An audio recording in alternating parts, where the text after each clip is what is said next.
BJP Rajya Sabha సభ్యుడు జీవీఎల్ నరసింహారావు విశాఖలో మహాసంక్రాంతి సంబరాల్లో ఎంతో ఉత్సాహంగా పాల్గొన్నారు. ఈ మహాసంక్రాంతి సంబరాల నేడు ముగింపు రోజు. ఈ సందర్భంగా జీవీఎల్ ఓ రిక్షా కార్మికుడిని కూర్చోబెట్టుకుని రిక్షా తొక్కారు. సాంప్రదాయ పంచకట్లో ఉన్న జీవీఎల్ నడుముకు కండువా బిగించి రిక్షా తొక్కారు. అనంతరం ఆ రిక్షా కార్మికుడికి డబ్బులు ఇచ్చారు. దీనికి సంబంధించిన వీడియోను జీవీఎల్ తన ఫేస్బుక్ అకౌంట్లో పంచుకున్నారు.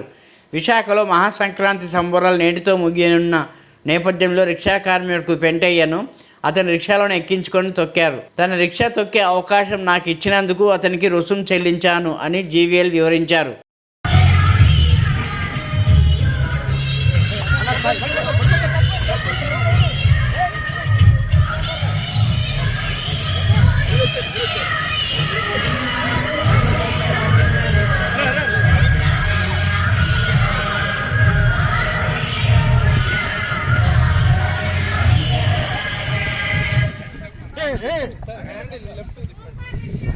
వచ్చాను సార్ అన్న మీరు లేదు